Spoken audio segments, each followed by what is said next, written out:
And welcome to the 2016 Robert Laxalt Distinguished Writer Program.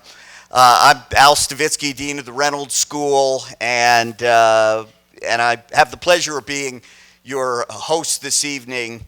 The Laxalt program was established to honor Bob Laxalt, Nevada's most eminent and prominent writer, and to inspire new generations of journalists to consider the many paths of storytelling, such as Bob Laxalt trod, from news through memoir and into fiction and poetry and screenwriting and playwriting. This wonderful program is made possible through the support of the Reynolds School, our partners at Nevada Humanities, the John Ben Snow Memorial Trust, and individual community contributors to the Laxalt program. In addition, this is the centennial year of the Pulitzer Prizes, and we appreciate the support of the Pulitzer Prize's board and the Federation of State Humanities Councils in bringing to campus Richard Ford, who received the 1996 Pulitzer Prize for fiction. We are honored, as always, to have members of Bob Laxalt's family with us tonight. Please join me in welcoming them.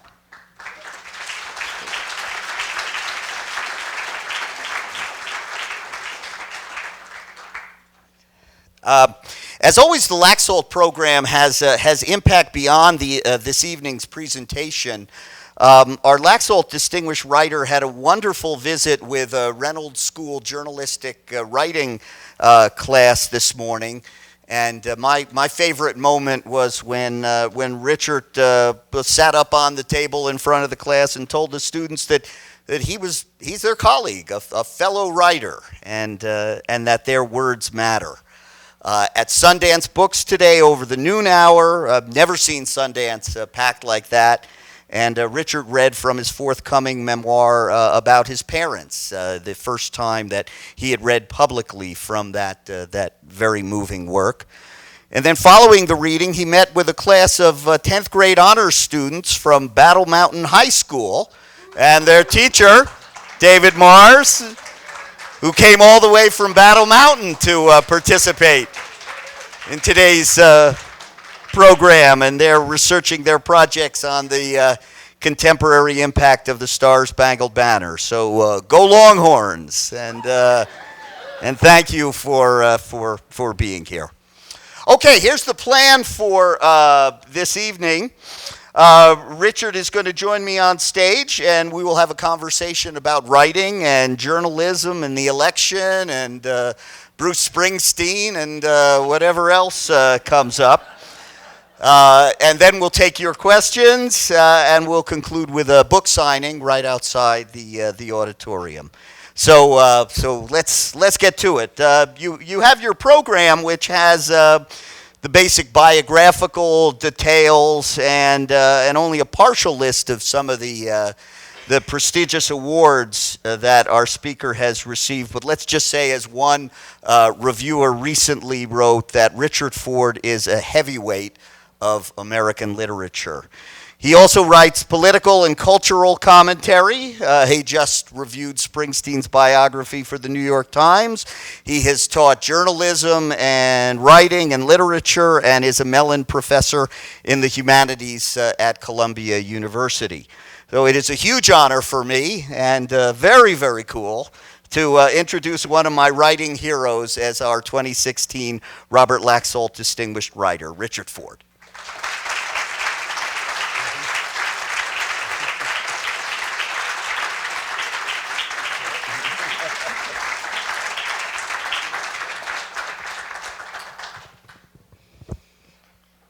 Dean and I have had a good day today.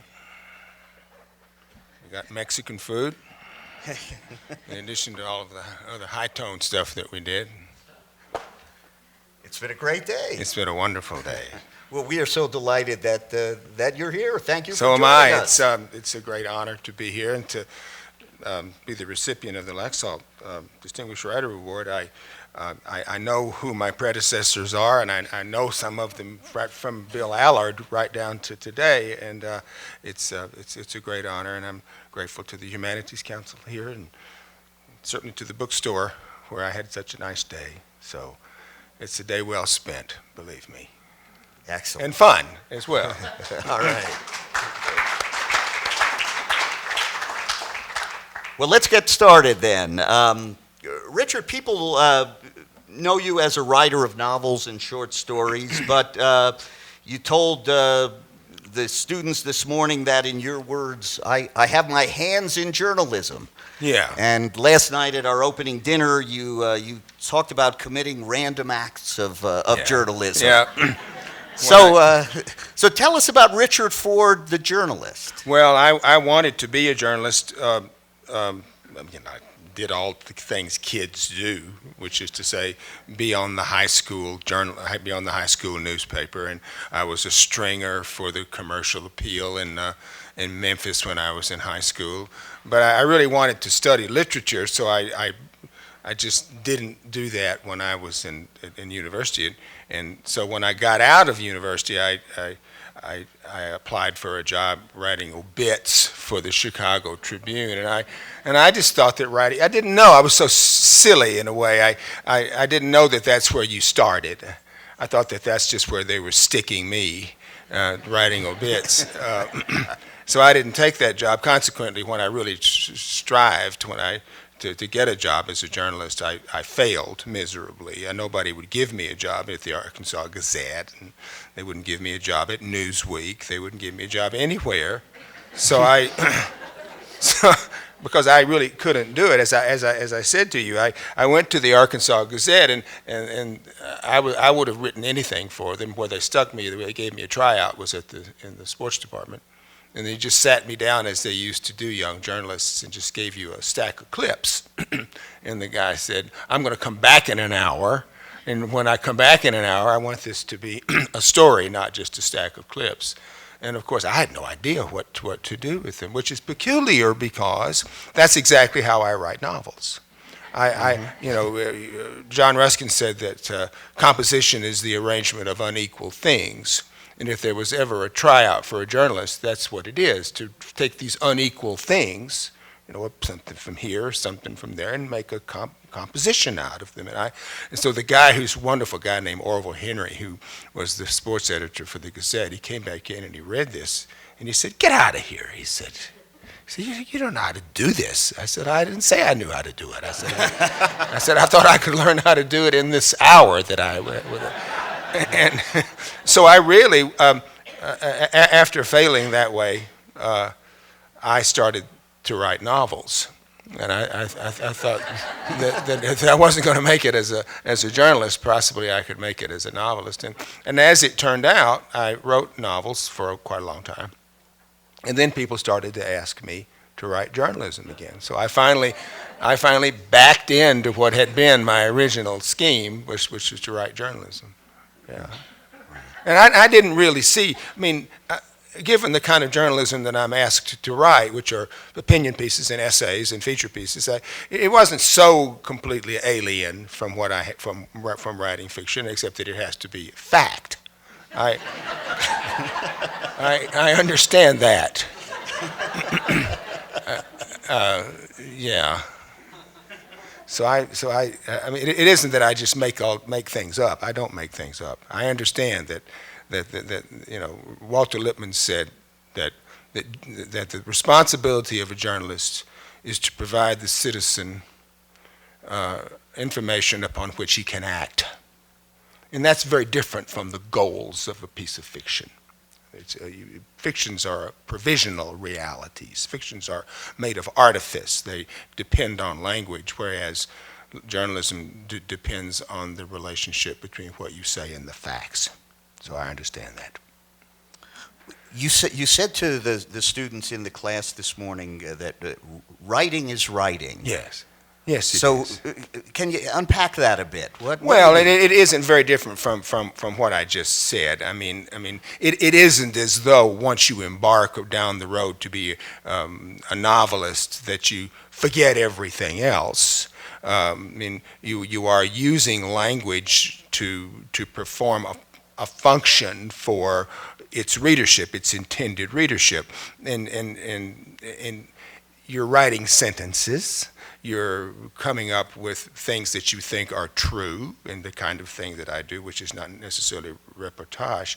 And so one thing doesn't seem alien to the other, even though the outcome is different. A doctor can perform all kinds of medical functions. You don't just have to do toes.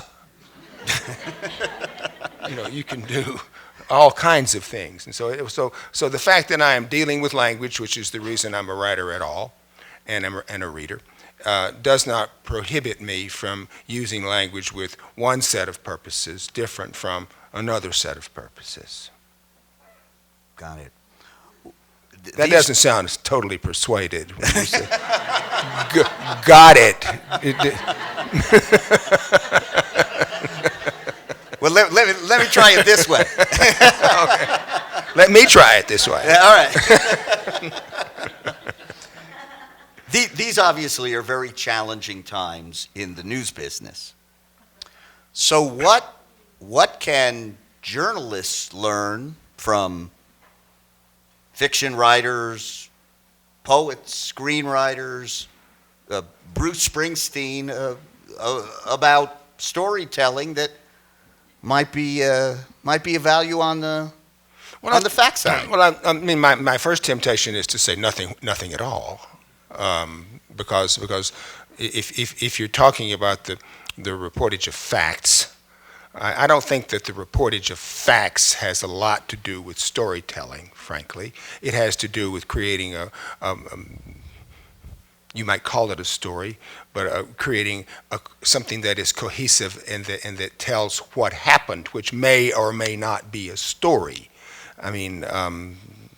One of the things that I particularly dislike about the New York Times, and I don't know how many of you read the New York Times, but if you live in Billings, Montana, you do not read the New York Times at all. I want you to know. But the New York Times has a format whereby every news story has a narrative hook, and they set in motion what is going to be sort of the basis of the facts that they will ultimately reveal to you, whether it's whether it's a narrative or whether it's just an event that takes place or has taken place. And what I do when I read the lead in most New York Times stories is that I jump down to find the dialogue. I jump down to find what people said, because that to me is, if the journalist is doing her or his job, that's where the facts are for me. So what do journalists have to learn from fiction writers? Probably we each have to learn the same thing from each other, that what we write is meant to be useful, and what we write has as its intention to address a readership that is in need of what we are imparting, and that fundamental relationship between what we do and what its goal is, or what its destination is at least ethical in nature, and possibly even moral in nature. That we do good by asserting, if you are a journalist, that what happens matters, rather than what is opinion. The reason that in the Poetics, Aristotle mostly champions event rather than the interior life of characters is that what happens matters, and that we never forget that the human event is human event, apart from opinion, apart from the shadings of and the gradients of what people think about it. We see this fact being vitiated all the time in the political dialogue that has been going on in the past 18 months. what happens apparently does not matter anymore. And I think one of the failings of the media, and not that you asked me about this, but I'm going to say it anyway. But I was going there. But one of the failings of the media is not holding to the fire the feet of these politicians. They just let them say what they want to say without coming back and saying, but you said this last week, and you said that 10 weeks ago. And what do you mean when, I don't think really, because for whatever reason, possibly because access will be denied them, because they will lose ratings on TV. For some reason, I don't find journalists doing their job very well in that way, by not holding to the fire the feet of public officials, people whose behavior will affect the lives of all of us. So what was the role of the media in creating the Trump candidacy? Well, that's complicated, but I mean it's not. I don't think it's impenetrable. I mean, Trump, as you and I were saying today, Trump is an actor playing a person, and all journalists had to do was get in on the act as much as possible, and in that way, all they had to do was just report what he said and make a japery basically out of it, because that's exactly what he has done. So what they've done is they've given him as much airtime as he could get, and given him as much airtime because it sold papers and because it sold airtime, and I think in that way they have not done their job properly. So that's their responsibility. I mean, he should never be where he is now, irrespective of whether you're going to vote for him or whether you're not going to vote for him. He shouldn't be standing at the threshold of being the President of the United States, because he's a moron and a liar. You know? And I'm not a Democrat or a Republican, but if there were a good Republican running, I would vote for her or him. If you know, I'm not a supporter of Hillary, but I goddamn well voted for her. Mm-hmm. You know, but that's a hell of a note. We're a rich and educated country, and this is somehow how our processes, our institutions have been subverted. And if you think, as Lippmann said, that what journalists' job is to give its readers a picture upon which they can reliably act, I mean, it's not hard for me to see that he's a moron, but apparently it's quite hard for others to see that he is. And I think they haven't done that. I think they simply haven't done that. Not that the journalistic profession is responsible for him. He's responsible for him. And there are people who he represents who have legitimate beefs, I think. But he's not going to satisfy those legitimate beefs if he gets to be president. Is he? I don't think so. You've been writing about the election, and as you told the students today, you're looking at a deadline of Wednesday morning for The Guardian on the... Yes, I am. And so what I've done is, because I don't know who's going to win, and I've got to write on Wednesday morning, and by 6 o'clock Wednesday night file this piece. I've had to compile in my notebook a whole lot of disparate notes, speaking of, you know, unequal things, which would allow me to write about a piece if Hillary wins, or a piece if Trump wins. So I've done that. I don't know. I mean, all I've done is just go on writing down in my notebook things that I think, things that I perceive, things that I estimate to be true, and I will see which of those I can use when the time comes. Mm-hmm. Right. Now, you've been writing for European publications, The Guardian, Le Monde, others in Germany, Sweden, as you talked about earlier. Why is that? Why are you doing your work abroad? Because nobody asks me to do it in the United States. Because you know, the public political conversation in the United States is basically controlled by pundits, people who have been in previous administrations, who have dogs in the fight, who are paid, and generally the journalistic profession, as I read it, I mean, I'm a reader of the New York Times, the Washington Post, the Boston Globe, the Economist, don't think that what novelists think about things much matters. And who all I am is a novelist. I think it matters, but if they don't, then they in a way can't be wrong. It's their medium. They can people it with whomever they please. But I noticed that Jonathan Franzen pretty much does what I do. He writes for Nouvel Observateur and places like that. And but it is also true that Europeans do see things at a distance. And I'm certain that there are ways in which, when I write for these newspapers, that I give them a perspective which, from a distance, they can understand. It may be less less populous with the kinds of details that Americans feast on. So there may be some difference in the way that I portray the United States to those readerships from the way I would do it if I was writing for the New York Times myself. I write for the New York Times not often, but regularly, but not on political topics. So if you were, at the table with all the pundits on CNN or MSNBC, what sorts of points would you be making? I'd be saying that Donald Trump is a moron. That would be certainly one of the things I would say. And I would ask them why they weren't asking the kinds of questions that I ask. But you said, but you're a liar.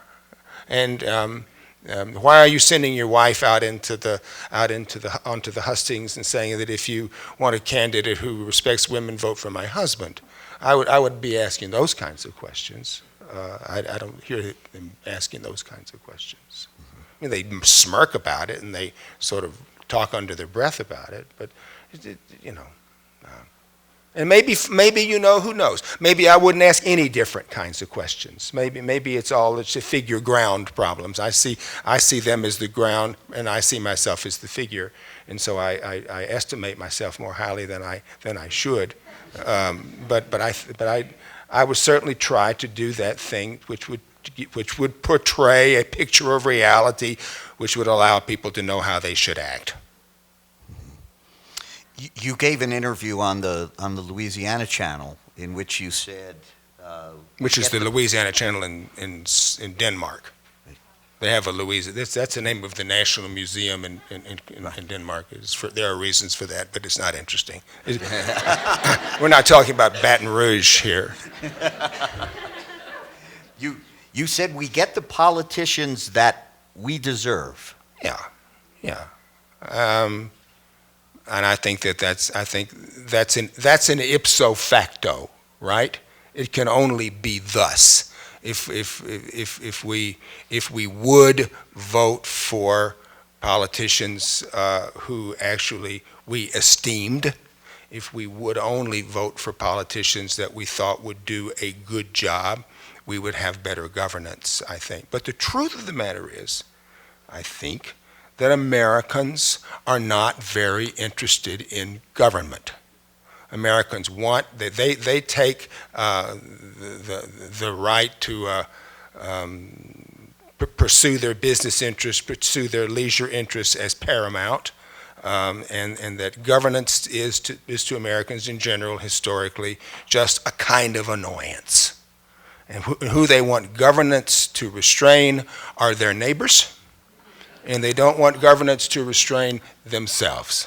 And so to that extent, that we have a kind of lack of interest, a lack of commitment, we assign the responsibility of government to pundits, to professional politicians. I mean, that's why Obama, in a way, has been such a breath of fresh air. He came out of nowhere and wasn't particularly an astute politician. He became an astute politician. He had to. But so that's what I think. That's why I think we get the because we can turn ourselves away from critical thinking. We can turn ourselves away from a belief that governance is actually there to serve the whole of the populace. We can believe that governance is just there to serve us and to restrain others, to keep us free to do all the things we want to do. Right. Should we talk about Springsteen for a second here? Well, I probably not. I mean,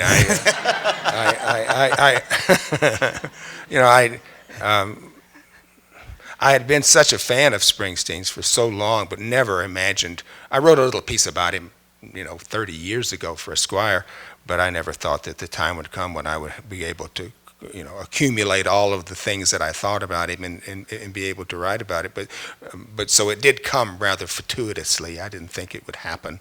But I will say this about reviewing, which I don't do. It's the first review I've written in 30 years, and I'm sure it'll be the last. Is that when I got this assignment from the Times, I thought very guiltily, well, I hope I love this book, I thought. And I because then maybe the boss and I can be friends. And then I read the book, and I really did like the book. But I didn't like him very much. And I thought, I don't want to be a friend of this guy. He just doesn't seem to me to be a man I would ever get along with, just because of the kind of man that he quite candidly admits himself to being. Not that he's a bad guy. He just seemed like a guy I would never be able to be friends with. He's seen in a way too much already. He didn't need me in his life. And I really didn't need him in mine, even though he's thrown a couple of messages over my wall through the years to say that he liked books that I had written. But I thought I thought that because I didn't want to be his friend after I read his book, it made me like his book more. Because it made me think that, in fact, he had revealed himself candidly and revealed himself, warts and all, in a way that that one would want him to, in a book that was truly a truthful book. And for that reason, I was able to write about the book in a passionate, but at the same time somewhat, I thought, restrained and disinterested way. I just thought it was a good book about a guy I didn't particularly like. Mm-hmm. Though I love his work, and I will go on loving his work. Now, to bring it back around to the writing is writing where we started, Richard. Springsteen had a brief career in community college in New Jersey and said at that time that he wanted to be a journalist. Did he? That's funny. I don't remember that, but he probably said he wanted to be a lot of things.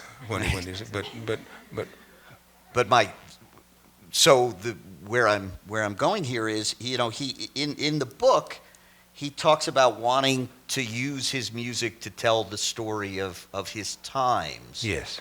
And in that sense, is rock serving a journalistic function? No. No, I don't think it is. I don't think it is at all. I mean, but it's serving. I mean, the lyrics of Springsteen's songs do not purport to be factual. They purport to be subjective. They purport to be his take on what his American experience has been. So it is, it's like Dylan in a sense. I mean, I thought it was great that Dylan won the Nobel Prize. It wouldn't have occurred to me, but once he did, I thought, well, fine. Then maybe that's the Nobel Committee can just define what literature is. But I think that what Springsteen writes is a kind of literature, and does the kinds of chores that literature does, rather than reporting on facts. And if we can say that that's what journalism principally is doing, it chiefly is doing. Yeah. So no, I don't think it does that. I mean, if you can rely on a definition of literature, which F.R. Leavis wrote in an essay about D.H. Lawrence, he said that literature is the supreme means by which we undergo a renewal of our sensuous and emotional life and learn a new awareness. Literature is the supreme means by which we undergo a renewal of our sensuous and emotional life and learn a new awareness. That's what Springsteen's lyrics are chiefly trying to do, to wake us up sensuously and maybe even sensually, and wake us up emotionally, and provide us an awareness about things that we care about that we didn't previously have or know. And for me, that's what literature, that's what imaginative literature is. And ditto Dylan in that? Yeah, oh, absolutely, ditto Dylan. I mean, I'm sure Springsteen would be among the first to say that if it weren't for Dylan, there wouldn't be a Bruce Springsteen. If you are aware of Springsteen's early, 70s life as a songwriter and as a singer, heavily influenced by Dylan at that time in his life. Yeah. Right. And he admits it. He admits it completely. Absolutely. He's completely upfront about it, and should be. I mean, we all of us who write novels, and we all stand on other people's shoulders, and it's no fault to admit that we do. Mm-hmm. Right. What advice do you have for the young people whom you encountered today who are looking to make a writing life in these challenging times? Well, very different. I mean, I'm thinking, when you say that question, I'm thinking about the young people who were in the class that I visited today. It would be a very different life from what I would say to a young novelist, somebody who was trying to be a story writer or a novelist. To that person, I would say, try to talk yourself out of it if you possibly can, because you're probably going to fail. You will never make a living at it. There is no, in America, an institution for imaginative writing. There's a publishing industry, but it's hard to claim that they are an institution that does more than support imaginative writing at pains.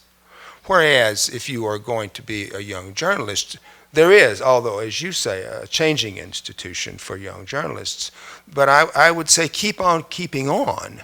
Keep on thinking that you have a legitimate and a responsible and an ethical role to play in the preservation of this union, and that you should take that extremely seriously and to do it as hard and as well as you possibly can. I'm optimistic about the future of literature. Less optimistic about the future of each individual writer who's trying to practice literature, but I'm totally optimistic about the future of journalism and its responsibility, its civic responsibilities. And from what I saw in this class today, it was an exhilarating class for me to be in today. Because here on the brink of the election, they're sending your colleagues are sending these young journalists to be out into the streets and talking to people and going back and writing stories just as this is happening. What possibly could make them feel more relevant and more involved and more ethically assigned to a vocation than what they're doing? So good for you all. All right, I'm going to quit on that then, Richard.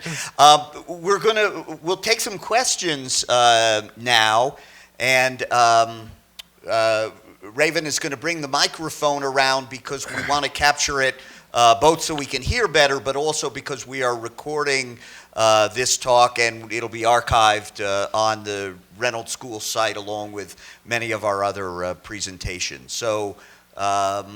Look, Warren had the first hand there. Richard, I'm curious. Here, Warren, take the. Let's get that mic there. I'm curious about your thought on the role of advertising narratives in shaping the same public toward the election. We know what the journalists are doing or failing to do. We know what the essayists are doing or failing to do.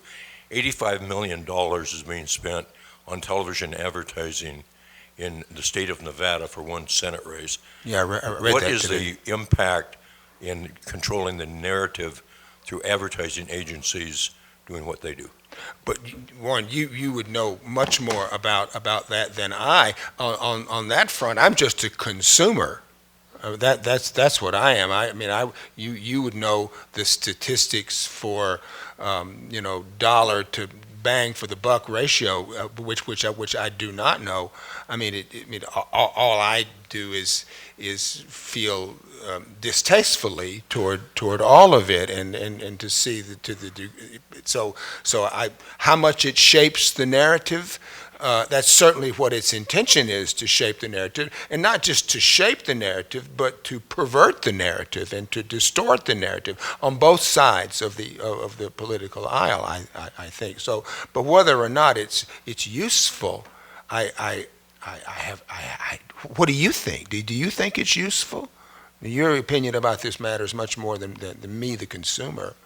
Well, I'm thinking of the advocacy of advertising, selling one candidate over the other, as opposed to any impartiality. The role of advertising is to persuade, Yeah. and the role of the journalists think of is to at least attempt to tell To inform. a story, To whether they fail or not. And so I just wondered about the kind of narrative that you see in the country of the ads that are just right now. Well, I mean, it's. All over the country, and of course they are, as you say, their point of view. So. But I mean, are not the two words that really describe it all Citizens United?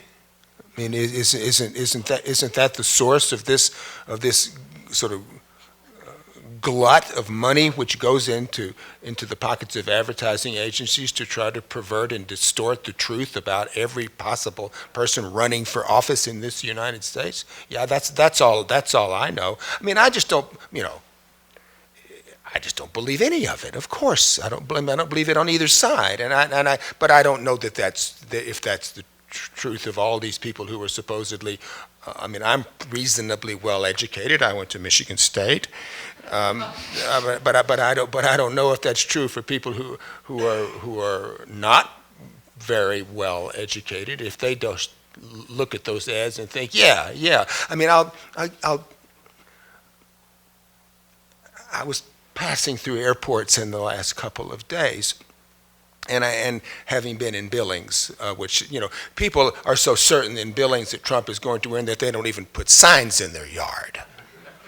And I had heard after the FBI had dumped this information into the public arena about Hillary Clinton last week, that finally the FBI was doing its job.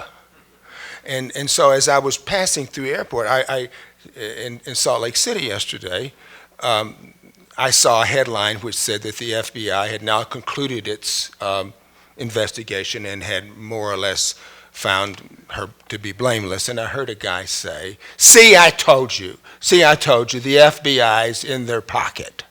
So I thought, well, which is it?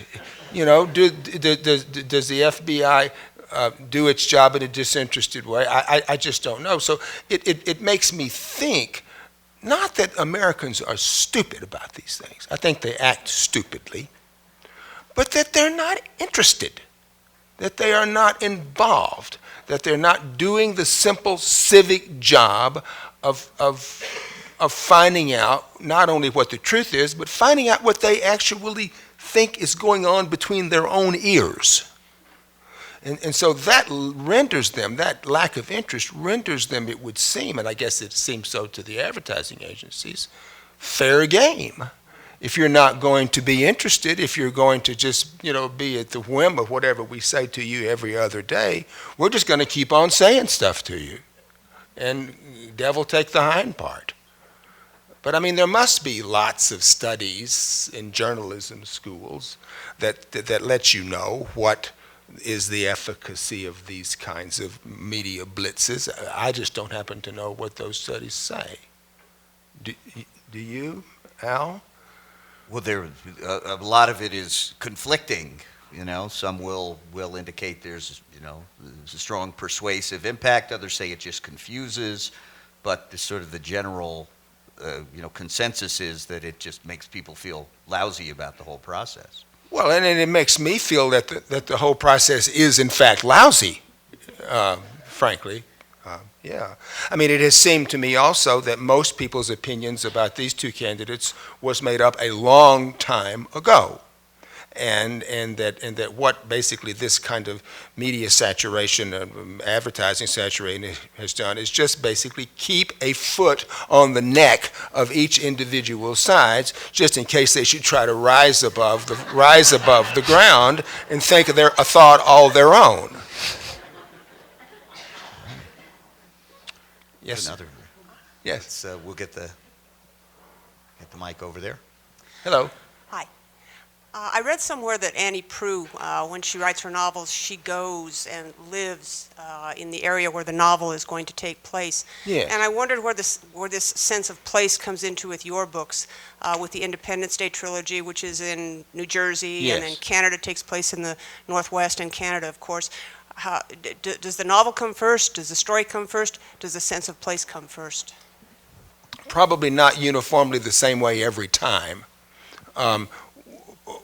To some extent, maybe not to the extent that Annie does what she does. I have always been to the places and spent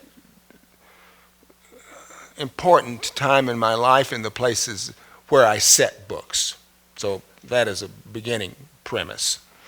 I don't think that when I set a novel in Canada or when I set a novel in New Jersey that I am writing a book about Canada or I'm writing a book about New Jersey.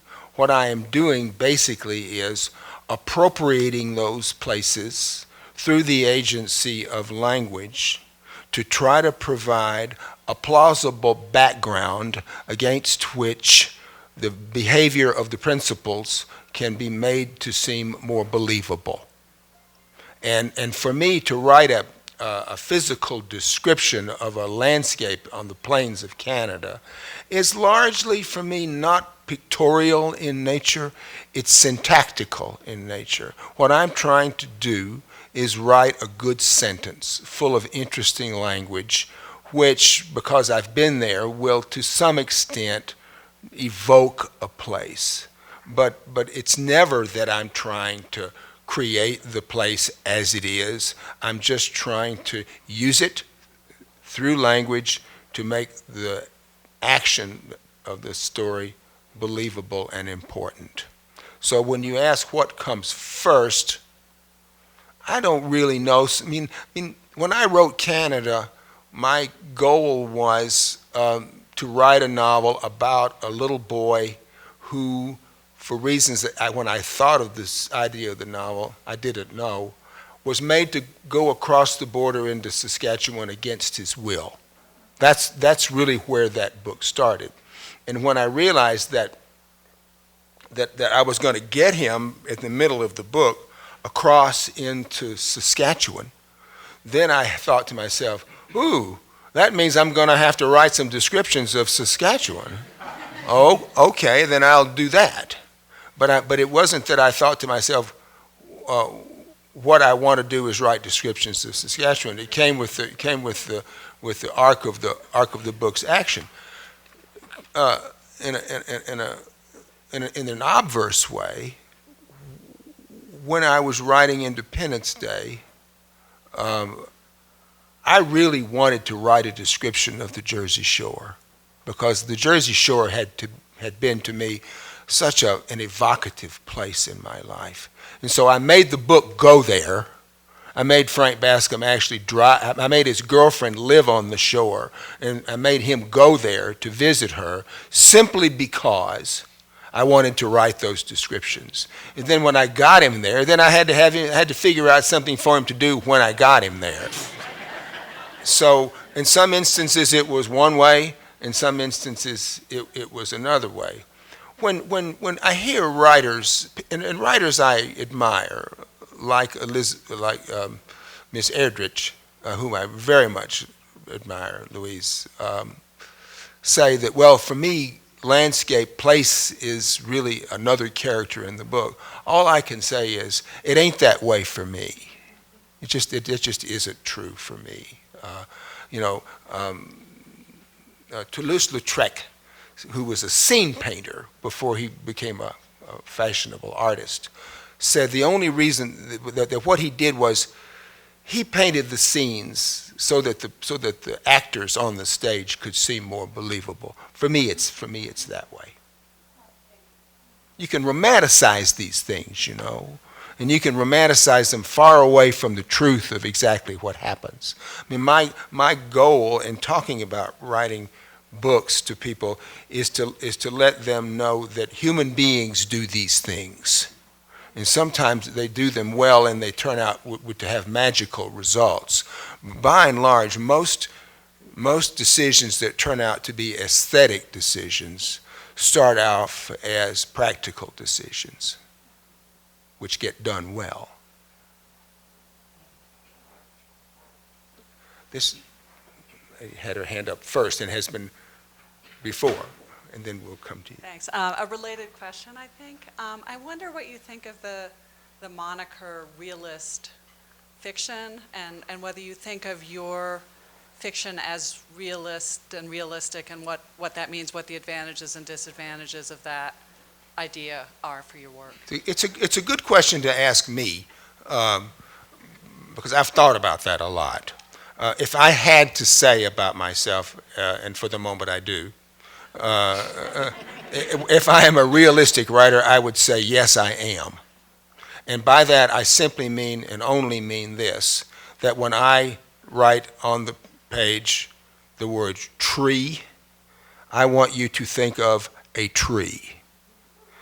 And I don't necessarily want you to think of the concept of a tree, or anything different from just a tree. If you say a 57 Chevrolet, I want you to picture a 57 Chevrolet. So to that extent, I think I'm a realistic writer.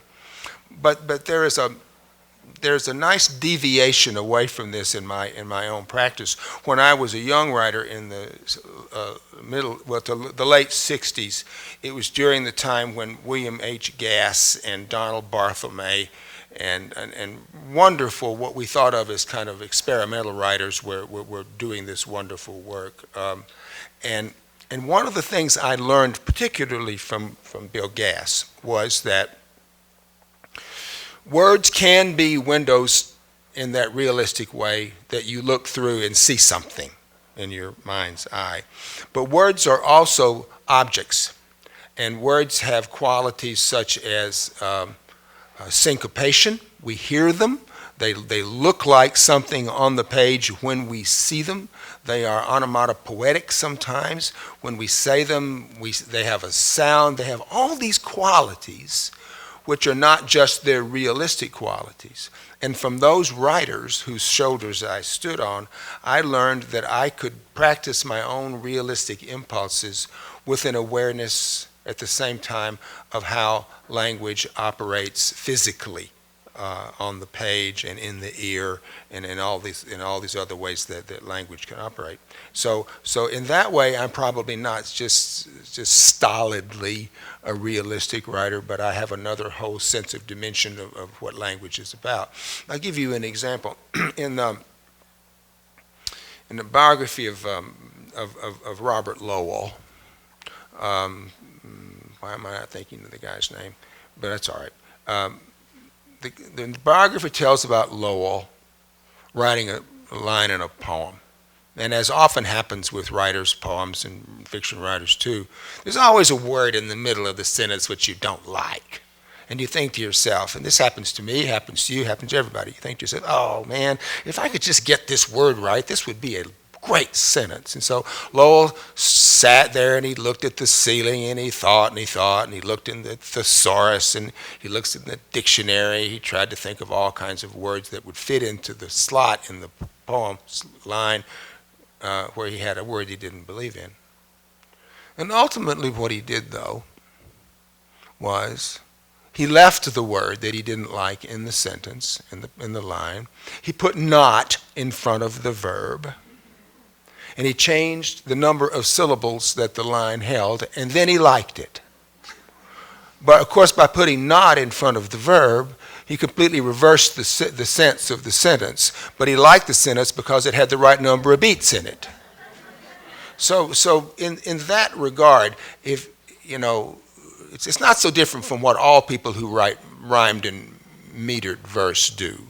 But for me, I think, and this is something that comes from Northrop Frye, I think that writing fiction is a disinterested use of language, insofar as I have almost nothing writing on the outcome, which is very different from being a journalist. When I'm writing a sentence, I don't have anything writing on the outcome. When I start, and if I could make it be a beautiful sentence, if I can make it be a sentence whose sense I can ultimately live with, whether it was what I meant to write or didn't mean to write, then I will keep it that way. And I think that for all of what we've been talking about and the difference between imaginative writing and repertorial writing, when you are writing sentences as a journalist, you, by God, do have something writing on the outcome. Your interest in language is not disinterested. It's completely committed to telling what happened. So if I can just ask Sure. a slight follow-up or sort of, so you would call your writing realistic or realist, but it sounds like you wouldn't go as far as saying that it's fact-based. Is that It's not fact-based. accurate? It has nothing to do with facts. It has to do with language, really. I mean, Evelyn Waugh said once, he said, you know, people say that novelists are interested in character. He said, I'm not interested in character. He said, I'm just interested in words. And basically, that's what I'm interested in. I mean, I grew up quite seriously dyslexic, and I am still. Why would I be less dyslexic? I am still seriously dyslexic. I read very slowly. I can probably read as quickly moving my lips as silently. And one of the things that dyslexia, which is nothing I would wish on anybody, but what it admitted me to was all of those properties of language that people who can read 1,000 words a minute don't get admitted to. I got admitted to how words sounded. I got admitted to how many syllables they had. I got admitted to not only to what they meant, but how they looked on the page. So that when I ended up writing stories and writing novels, those were the sorts of values that I brought to bear on the sentences that I wrote. So the sentences, quite as much as what they literally mean, are full of language which has all these properties which are also, to me, if not equally important, very important. Maybe we have, Krista had a hand up, and maybe we could take two more, or is there? Oh. Am I allowed to speak? You have the mic, so you. No, you're not. Hi. Hi. I've read Independence Day several times, and Thank you. and it's obvious you care about words, but each time I read it, I'm actually shocked to find dialogue in it, because I think of the characters so much about ideas, and so I'm really interested in how you approach putting together a whole novel, because there's so much internal dialogue that's going on versus the external dialogue, and I'd like to know about the relationship of that.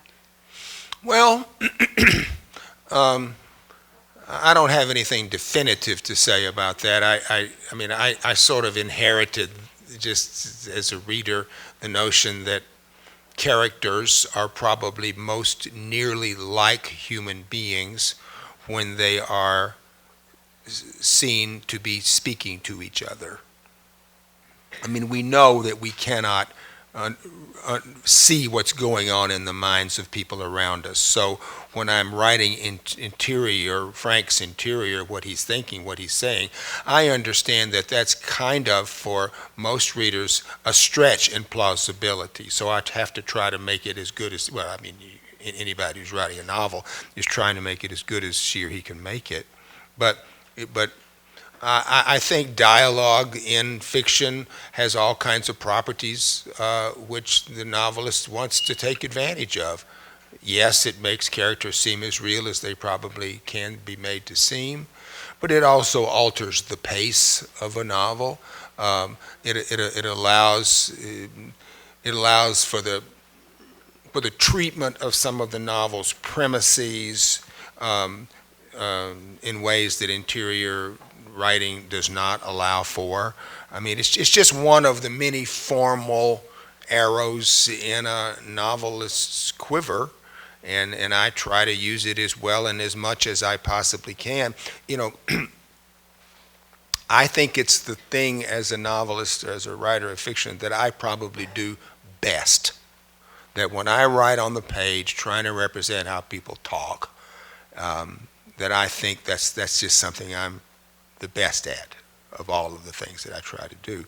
And so what that usually means when you think you're good at something, it means that you spend a lot more time on the other stuff than you do on the things that you're best at. It just almost necessarily follows.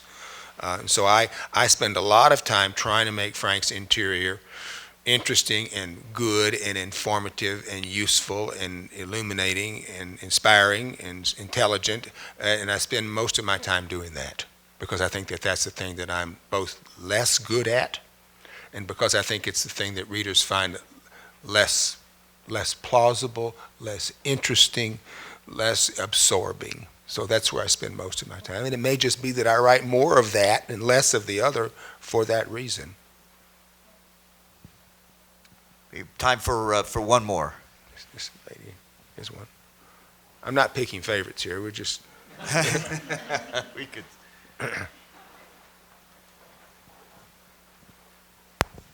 Okay, my question has a little bit to do with our recent election doings. But if I were to say language is a mirror of our culture, what do you think is in the most danger? The language, the culture, or education system? Because we keep hearing in this election that the least educated people are half the people in this country. Mm-hmm. Well, first of all, I would say that what we keep hearing is conventional wisdom, and I am necessarily suspicious of it. That I just don't, because it comes to us over the airwaves, you know, we have a sort of conventional sense of who these, so to say, people are. They're not us, of course. I think they probably are us, in fact. I mean, Ben Jonson said language imitates the public riot. And I think in that way, language, to the extent that it is corrupted, and by corrupted I mean it does not tell the truth, that it imitates something corruptive in our polity, in our culture, that there is a willingness not to face the truth of life in our culture, and that language imitates that. Is an educational system likely to be an adequate corrective of that? I'm skeptical of that, frankly. I think these kinds of willingnesses start in the family. I think these kinds of willingnesses to turn away from the truth of life start in the most intimate little alembics that we all have experienced, which is in our most intimate relationships with our mothers and our fathers. And that's obviously a complex kettle of fish, because that depends on who can make a living. It depends on race history in this country. It depends on who can get a job and where he or she can get a job. But I just tend to think that that's where we learn to be the kind of people that we become. Is in our families. And I'm not assailing the family, because the family is being assailed by the economy. But I just don't look to the education system to be a magic bullet to change that relationship between the public riot and how language imitates it. And that may be a very conservative view, to assign that role to the family, but I don't know where else to to assign it as an instigator of public morality. Thank you. To conclude our event, could I ask Monique Laxalt to join us on the stage here?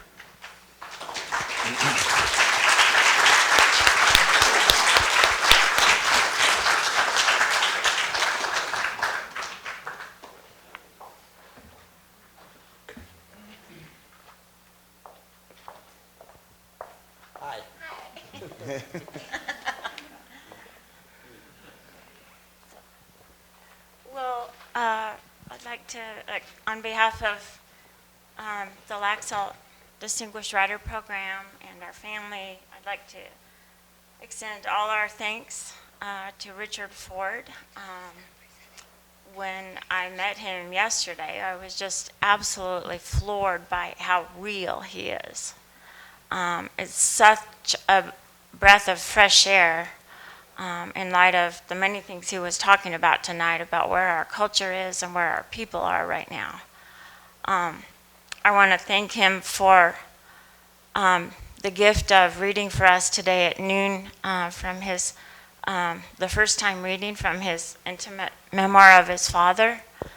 And I want to thank him for the gift of coming here to be with us. And I also want to thank him for the gift of his comments tonight.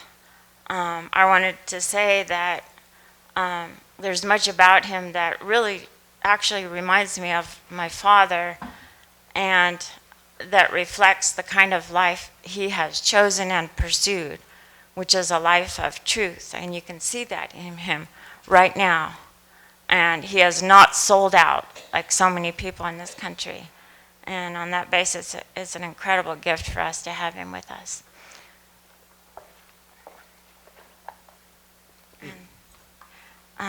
So Richard, on behalf of all of us, I'd like to present you with the Robert Laxalt medallion.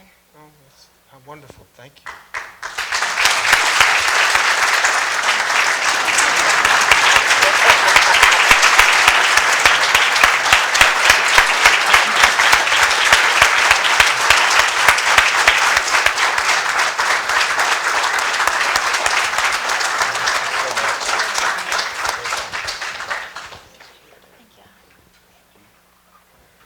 You know,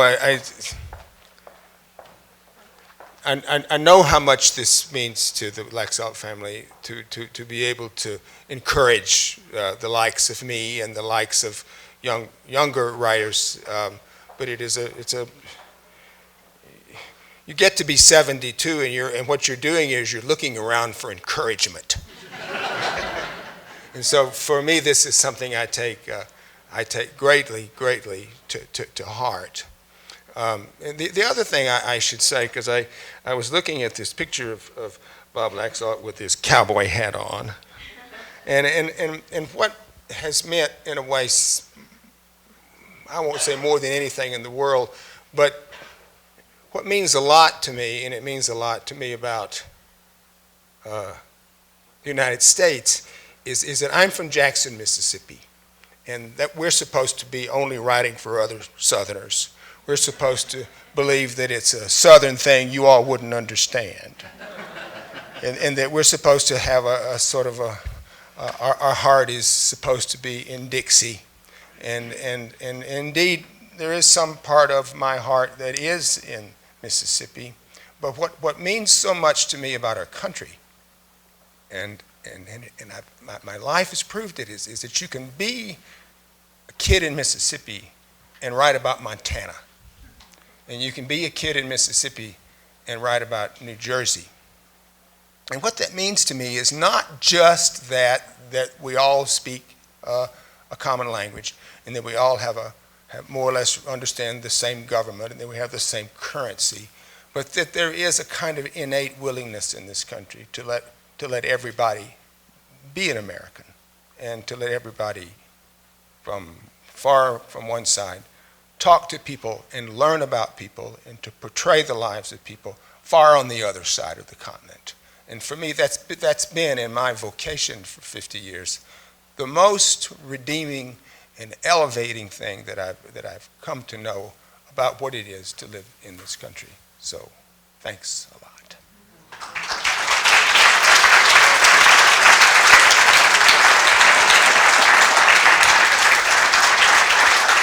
Thank you, Richard, and thanks everyone for joining us tonight.